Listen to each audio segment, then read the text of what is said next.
Hello and welcome to the IYF Education, an initiative taken by the Indian Youth Foundation. तो guys आज हम पढ़ने वाले हैं हमारे आसपास के पदार्थ। ठीक है, ये जो इस पार्ट है इसके अंदर हम बेसिक चीज़ें पढ़ेंगे। ठीक है, सिंपल सा पार्ट है, कुछ भी कंफ्यूजन करने वाला नहीं है। इसमें से मोस्ट प्रोबेबली एक क्वेश्चन आ सकता है इस पार्ट में से 3 नंबर का। ठीक है, लेकिन जो सेकंड पार्ट है बहुत इंपॉर्टेंट है, उसमें जितने भी टॉपिक हम डिस्कस करेंगे किसी भी टॉपिक में से क्वेश्चन पूछा जा सकता है। ठीक है, तो प्लीज़ पूरा देखें दोनों पार्ट। ठीक है, तभी आपको चैप्टर समझ में आएगा। और सबसे अच्छी बात क्या है कि जो भी चीज़ें मैं समझा रहा हूँ हर एक चीज़ डिटेल में लिखी होगी और हर एक चीज़ के नोट्स आपको मिलेंगे, पीडीएफ भी और इसके स्क्रीन के ऊपर भी। ठीक है, तो आपको जैसे कंफर्टेबल लगे आप उस तरीके से नोट्स को उतार सकते हैं। तो चलिए शुरू करते हैं। तो भाई देखो, चैप्टर का नाम क्या है, हमारे आसपास के पदार्थ। तो सबसे पहला क्वेश्चन आता है कि पदार्थ कहते किसे हैं। ठीक है, ये है कौन सी चिड़िया। तो भाई देखो, सिंपल से बताऊं तो दुनिया में कोई भी चीज़, ठीक है, जो स्थान घेरती हो, ठीक, और उसका द्रव्यमान हो, उसे हम क्या कहेंगे, पदार्थ कहेंगे। ठीक है, स्थान घेरने मतलब जगह, कहीं पर रखोगे तो जगह घेरनी चाहिए। और द्रव्यमान मतलब उसका वजन। ठीक है, द्रव्यमान होता क्या है, तो सिंपल लैंग्वेज में अभी के लिए वजन समझ लो। वैसे डिटेल में तो चैप्टर 10 के अंदर ही पढ़ने वाले हैं हम कि द्रव्यमान और वजन में क्या डिफरेंस होता है। बस इतना समझ लो कि द्रव्यमान वो वैल्यू होती है जो फिक्स होती है। ठीक है, जैसे तुम हो 5 किलो के, तो अगर तुम्हें चांद पे भी ले जाएंगे तब भी तुम 5 किलो के ही रहोगे द्रव्यमान पर। तुम्हारा वेट जो है अगर मान लो 50 किलो है तो वो चांद पे जाने के बाद कम हो सकता है। ठीक है, या किसी और प्लेनेट पे जाओगे और उसकी ग्रेविटी पृथ्वी से ज़्यादा तो वहाँ पे ज़्यादा हो सकता है, तो वो अलग चीज़ है, लेकिन द्रव्यमान होता है। ठीक, तो वही चीज़ है यहाँ पर कि किसे पदार्थ कहेंगे हम, तो भाई कोई भी चीज़ जो क्या करती है, स्थान घेरती है या उसका द्रव्यमान होता है, उसे हम क्या कहते हैं, पदार्थ कहते हैं। तो जरा कुछ एग्जाम्पल देख लें।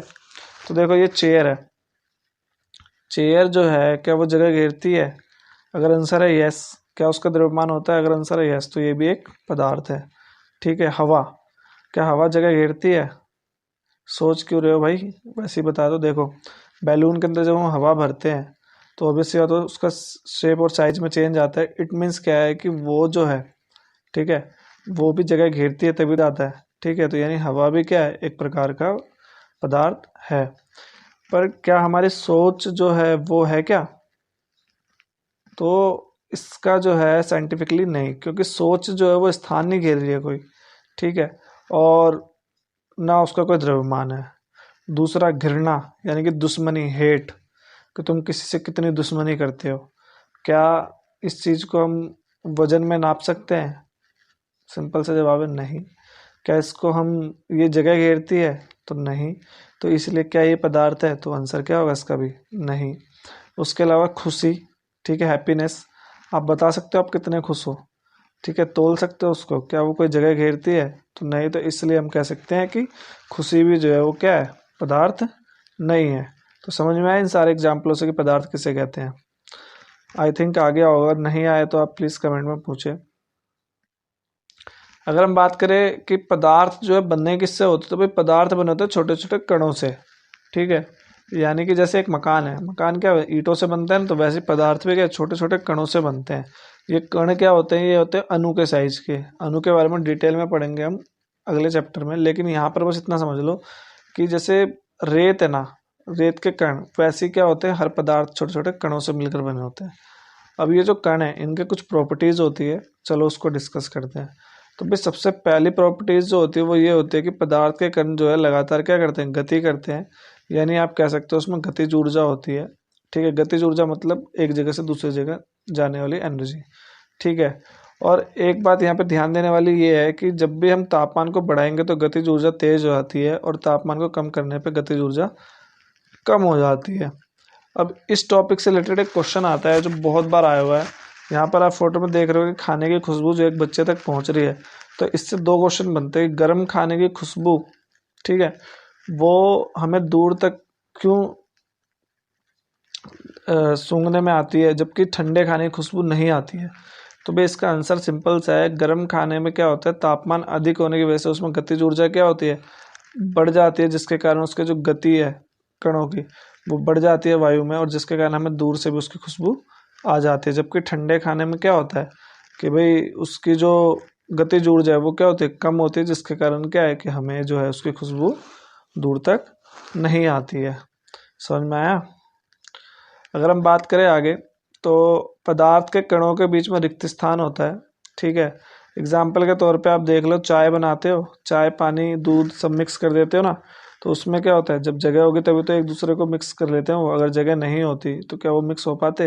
या सिंपल सा एक और एग्जाम्पल लो, आपके घर में आप पानी लो, ठीक है, पानी में नमक डालो और थोड़ी देर हिलाओ, तो उसके बाद देखो क्या मिलेगा वहाँ पे, तो नमक आपका गायब हो जाएगा। गायब कैसे हो जाएगा, क्योंकि पानी के बीच में क्या है, छोटे छोटे रिक्त स्थान है, तो उसमें क्या होता है, नमक एब्जॉर्ब हो जाता है, जिसके कारण क्या है वो आपस में मिल जाते हैं। तो बेसिकली इससे हम कह सकते हैं क्या कि पदार्थ के कणों के बीच में क्या होता है, रिक्त स्थान होता है। समझ में आया। अगर हम बात करें तीसरे गुण की, तो भाई पदार्थ के कण जो है एक दूसरे को क्या करते हैं, आकर्षित करते हैं, ठीक है, जैसे चुंबक एक दूसरे को खींचता है ना, उसी तरीके से, ठीक। तो अगर मान लो कि जैसे यहाँ पे एक एग्जांपल दे रखा है कि अगर मान लो कि टूटी चलाया हमने और वहाँ से पानी गिर रहा है, तो अगर आप उस पर उंगली लगाते हो तो क्या धार टूट जाती है, तो सिंपल से आंसर है नहीं टूटेगी। क्यों, क्योंकि वो जो धार है वो जुड़ी हुई रहती है एक दूसरे से, यानी हम कह सकते हैं कि पानी के कण जो है वो क्या होते हैं, एक दूसरे को क्या करते हैं, आकर्षित करते हैं, ठीक है। अब ये जो आकर्षित करते हैं, ठीक है, इसका एक एग्जाम्पल है बंधी चेन। देखते हो बंधी चेन खेला बचपन में, जब एक दूसरे के हाथ पकड़े हुए रहते हैं, तो इस तरीके से वो क्या है, पकड़ के शेप और साइज को निर्धारित करते हैं। अब जो हमने तीनों प्रॉपर्टी पढ़ी उसको जरा देख लेते हैं, ठोस द्रव और गैस के हिसाब से किस तरीके से काम करता है। तो देखो कणों के बीच में जो रिक्त स्थान होता है, ठीक है, उसकी वजह से क्या होता है कि गतिज ऊर्जा होती है, तो ठोस के अंदर क्या होता है, सबसे कम होता है, ठीक, और द्रव में मध्यम होता है, गैस में सबसे ज़्यादा गतिज ऊर्जा पाई जाती है। आपने देखा है ना, गैस की स्मेल दूर तक आती है, ठीक है। उसके बाद आकर्षण बल की बात करें तो भाई जो ठोस है उसमें सबसे ज़्यादा होता है, द्रव में मध्यम होता है और गैस में सबसे कम होता है, ठीक। उसके बाद अगर हम बात करें कि गति, तो भाई गति किस में ज़्यादा होगी, गैस में ज़्यादा होगी, द्रव में मध्यम होगी और ठोस में सबसे कम होगी। ऊपर भी बता दी थी ये बात मैंने। चलिए आगे चलते हो। देखो यहाँ पर एक डायग्राम दे रखा है, ये जो काले काले पॉइंट दिखा रखे हैं ना इसमें, ये दिखा रखे मॉलिक्यूल्स। तो ये गैस के, तो देखो गैस में कितनी दूर दूर है, ठीक है, द्रव में क्या है, पास पास है, लेकिन फिर भी गैप होता है। लेकिन अगर हम ठोस की बात करें तो ठोस में बिल्कुल भी गैप नहीं होता, या ना के बराबर होता है, ठीक है। इसको अगर हम 3D से समझने की कोशिश करें तो कुछ ऐसा है, गैस के मॉलिक्यूल शेयर है थोड़े बहुत इधर उधर, ठीक है, बीच में बहुत ज़्यादा गैप है, जबकि लिक्विड बहुत पास पास है। लेकिन जो ठोस है वो क्या है, निश्चित आकार में, जिसके कारण क्या है कि ठोस का आकार भी क्या होता है, निश्चित होता है। समझ में आया। अगर हम बात करें पदार्थ की अवस्थाओं की, तो भाई पदार्थ बेसिकली बचपन से पढ़ते हुए आ रहे हो, 3 तरह के होते हैं, ठोस द्रव और गैस, ठीक है। अगर मैं एक ह्यूमन बॉडी की बात करूं तो हम अपनी बॉडी को भी 3 हिस्सों में बांट सकते हैं, ठीक है। तो देखो जो हमारी हड्डियां होती है, ठीक है, दांत और हड्डी, ये सारे किस में आ जाएंगे, आपके ठोस वाले में आ जाएंगे, ठीक है। जो हमारी बॉडी के अंदर ब्लड होता है और वाटर होता है वो किस में आ जाएगा आपके, वो आ जाएगा द्रव में, ठीक है। और गैस, गैस क्या, जो कार्बन डाइऑक्साइड हम छोड़ते हैं या ऑक्सीजन लेते हैं, तो वो किस में आ गई, गैस में। तो बेसिकली हमारा शरीर जो है उसको भी हम 3 हिस्सों में बांट सकते हैं। तो इसी प्रकार से कोई भी जो पदार्थ है भौतिक रूप से उसको किस में, किन कैटेगरी में बांटा जाता है, 3 कैटेगरियों में बांटा जाता है, ठोस द्रव और गैस। और एक फन फैक्ट बता दो, हमारी बॉडी का जो 70% भाग है वो किससे बना हुआ होता है, पानी से। तो देखो भाई ठोस क्या होता है, तो ठोस में क्या होता है, एक निश्चित आकार होता है, जैसे कि आप यहाँ पे डायग्राम में देख रहे हो कि देखो इसका शेप क्या है, फिक्स है, ठीक है। दूसरी चीज इसकी सीमाएं स्पष्ट होती है, यानी कि जो बाउंड्रीज है इसकी, आप देखोगे एक फिक्स बाउंड्री है, ठीक है, वो बह नहीं रहा, ठीक। उसके अलावा क्या है कि इसका जो आयतन है वो भी निश्चित होता है, क्योंकि इसका जो आकार है और सीमाएं स्पष्ट है, तो इसी कारण क्या होता है, आयतन स्थिर होता है। और संपीड़ितता नगण्य होती है। संपीड़ितता नगण्य मतलब कि इसको दबाओगे तो ये ज़्यादा दबेगा नहीं। अगर आपके पास कोई भी सॉलिड चीज़ है तो अगर आप उसको प्रेशराइज करते हो तो देखना उसके शेप में ज़्यादा चेंज नहीं आएगा, ठीक है। अगर हम बात करें कि क्या कुछ क्वेश्चन इससे आते हैं कि देखो जहाँ पे आपको लगेगा कि यार अभी तो हमने पढ़ाते ये चीज़ें होती है ठोस में, पर यहाँ पर तो कुछ और है, ठीक है, तो क्या वो तब भी ठोस में आएंगी या नहीं आएंगी। तो जो चीज़ें थोड़ी सी अलग होती है ना उन्हें हम कहते हैं जनरल भाषा में अपवाद, ठीक है, तो जरा देखें ठोस के क्या क्या अपवाद होते हैं, बड़े ध्यान से देखना क्योंकि इससे 1 मार्क्स 2 मार्क्स का क्वेश्चन पुट होने वाले हैं आपके। तो देखो सबसे पहला अपवाद क्या है, एक क्वेश्चन आएगा कि रबड़ बैंड जो है वो आकार बदल लेता है। ठीक है, तो क्या वो ठोस है? तो देखो अभी हमने पढ़ा क्या था कि ठोस का जो शेप है वो क्या होता है, फिक्स होता है, पर खींचने पे रबड़ क्या हो जाता है, अपने शेप को चेंज कर लेता है। तो यहाँ पे आंसर क्या होना चाहिए, तो आंसर ये होगा कि हाँ भाई ये ठोस है। क्यों? क्योंकि ये जो शेप और साइज में अंतर आ रहा है वो किसकी वजह से आ रहा है, वो आ रहा है बल की वजह से। अगर हम बल हटा देते तो वापस वो क्या होगा, अपने मूल आकार में आ जाएगा। ठीक है, तो और अगर हम ज़्यादा बल लगाएंगे तो वो टूट जाएगा, तो यानी बल के कारण ये परिवर्तन है, तो इसलिए हम कह सकते हैं कि ये ठोस है। क्योंकि नेचुरली तो उसका शेप क्या रहता है, फिक्स रहता है ना। या तो हम फोर्स ज़्यादा लगाएंगे या तो टेम्परेचर बढ़ाएंगे तभी उसमें शेप में कोई चेंज आएगा, अदरवाइज नॉर्मली उसके शेप में कोई चेंज नहीं आता है। अगर हम बात करें आगे कि भाई दूसरे एग्जाम्पल के, तो भाई देखो नमक और चीनी जिस बर्तन में रखोगे उसका ही आकार ले लेगा। नीचे देखो डायग्राम में कि देखो ये किस तरह के बर्तन में, तो उसी शेप का आकार ले रहे हैं। तो क्या ये ठोस है?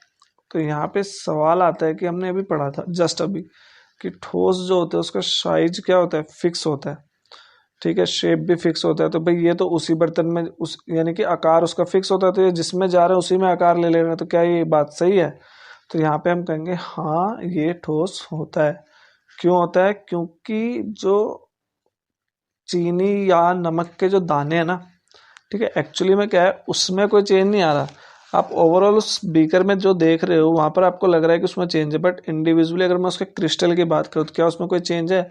नहीं। तो इसीलिए हम कह सकते हैं ये ठोस पदार्थ है। क्यों? क्योंकि इसके क्रिस्टलों के आकार जो है वो सेम रहता है। ठीक। और तीसरा सबसे इम्पोर्टेंट, वैसे बेसिकली ये भी इम्पोर्टेंट है, ये भी और ये भी।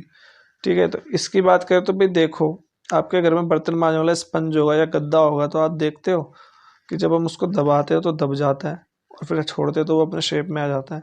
ठीक है, तो इसका मतलब ये हुआ कि उसके शेप में चेंज आ रहा है। तो क्या ये ठोस है? तो वापस इसका आंसर है हाँ ये ठोस है। क्यों? क्योंकि उसके अंदर हवा भरी होती है जिसके कारण उसका शेप ऐसा होता है। जब हम दबाते तो उसकी हवा बाहर निकल जाती है और फिर छोड़ते तो फिर वापस हवा भर जाती है, तो यानी कि वो वापस अपने शेप में आ जाता है। तो इसलिए हम कह सकते हैं कि वो ठोस है। तो जरूर इनको याद कर लेना क्योंकि इससे रिलेटेड क्वेश्चन आते हैं। समझ में आया?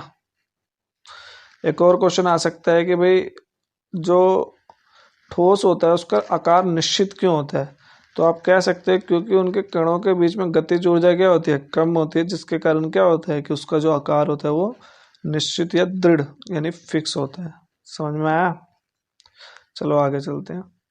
अगर हम बात करें द्रव की, तो द्रव क्या होते हैं? द्रव होते हैं तरल जिसमें बहाव होता है, जैसे कि आप यहाँ देख सकते हो पानी बह रहा है। ठीक है, उसके अलावा अगर हम बात करें कि क्या लिक्विड का कोई फिक्स शेप होता है, तो आपको भी पता है कि भाई द्रव का कोई आकार नहीं होता, जिसमें डालो जिस शेप में डालोगे उसी तरीके का उसका शेप हो जाएगा। ठीक है, उसके अलावा लेकिन इसका आयतन जो है वो निश्चित होता है, यानी कि अगर मान लो कि वो जितना स्थान घेर रही है एक जगह पे, वो हर जगह उतना ही स्थान घेरेगी। ठीक है, उसके अलावा क्या है कि इसमें संपीड़न कम होता है, यानी कि इसको बहुत कम दबाया जा सकता है, ज़्यादा नहीं दबाया जा सकता। ठीक है, कोई डाउट? अगर हम बात करें कुछ और प्रॉपर्टीज की, तो द्रव के कणों के बीच में आकर्षण बल जो है ना उसके आयतन को निश्चित रखता है। अगर आकर्षण बल उसमें नहीं होता तो उसका जो आयतन है वो भी निश्चित नहीं होता। तो आपसे 1 मार्क्स में क्वेश्चन पूछेगा उसका आयतन निश्चित क्यों होता है, तो कैसे क्यों होता है? तो आप कह सकते हो आकर्षण बल के कारण उसका जो आयतन है वो क्या होता है, निश्चित होता है। ठीक है, उसके अलावा आपको पता है कि हम जिस बर्तन में रखते हैं द्रव को वो उसी का आकार ले लेता है। ठीक, नेक्स्ट आता है कि आपको पता है कि जो गैसेज है वो भी क्या होता है, पानी में घुली हुई होती हैं। ठीक है, वो कैसे? क्योंकि जब जो पानी में रहने वाले जीव जंतु हैं, ठीक है, वो क्या करते हैं, कार्बन डाइऑक्साइड और ऑक्सीजन किससे लेते हैं, पानी से लेते हैं। तो हम कह सकते हैं ना कि वो जो गैसें हैं वो क्या होती है, पानी में विसरण करती है। ठीक है, जिसके द्वारा क्या होता है वो पानी में घुली हुई ऑक्सीजन का सांस में प्रयोग करते हैं। तीसरा अगर हम बात करें कि जो विसरण है, ठीक है, वो सबसे अधिक किस में होता है, तो हम कह सकते हैं कि भाई ठोस में विसरण क्या होता है, अधिक होता है। ठीक है, सॉरी, द्रव में विसरण अधिक होता है जबकि ठोस में क्या होता है, कम होता है। क्यों? क्योंकि ठोस के अंदर जो गति है वो क्या होती है कणों की, द्रव की तुलना में कम होती है। समझ में आया। अगर हम बात करें गैस की, तो गैस में बहाव होता है, यानी कि गैस कभी भी फिक्स नहीं रहती है एक जगह पे, ठीक है। इसमें संपीड़न अधिक होता है। आपने देखा होगा कि छोटे से सिलेंडर के अंदर 14 किलो गैस आ जाती है, क्यों? क्योंकि उसको हम दबा के भरा जाता है उसमें, ठीक है। उसके अलावा इसकी कोई निश्चित सीमा ही नहीं होती। हल्का सा परफ्यूम कमरे में मार तो पूरे कमरे में स्मेल फैल जाएगी, ठीक है। उसके अलावा कोई निश्चित आकार नहीं होता, पता है आपको, क्योंकि जिसमें डालेंगे उसी के आकार का हो जाता है। उसके अलावा क्योंकि इसके अंदर आकर्षण बल बिल्कुल ना के बराबर होता है, इसलिए क्या होता है कि इसका निश्चित आयतन भी नहीं होता है। अगर हम बात करें कि भाई देखो गैस के कण इधर उधर क्यों घूमते हैं, अगर आपसे पूछे गैस में बहाव क्यों होता है, तो आप कहोगे उसमें आकर्षण बल बहुत कम होता है, नगण्य होता है, ना के बराबर होता है। इस कारण क्या होता है कि उसमें बहाव पाया जाता है, ठीक है। उसके अलावा अगर एक क्वेश्चन आता है कि गैस को जिस भी बर्तन में रखते हैं वो उसको पूरी तरह भर देते हैं, क्यों?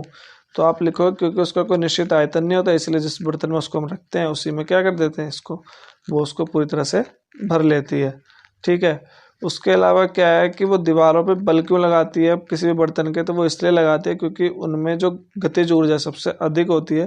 इस कारण क्या है कि वो आपस में और बर्तन की दीवार से टकराते हैं, ठीक है। और इस कारण क्या होता है, गैस में दबाव बनता है। आई थिंक सारे डाउट क्लियर हो गए होंगे आपके, ठीक है। अगर फिर भी ना हुए हो तो प्लीज़ कमेंट में बताएं हमें, ठीक है। गाइज़ ये हमारा इंडियन यूथ फाउंडेशन है जिसके द्वारा हम ज़रूरतमंद लोगों की सहायता करते हैं। तो अगर आप भी इसमें अपना सहयोग देना चाहते हो तो प्लीज़ दें, तथा हमें सोशल मीडिया के ऊपर फॉलो करें, फेसबुक, इंस्टाग्राम और ट्विटर पर। So guys thank you for listening. Please like, share and subscribe our channel.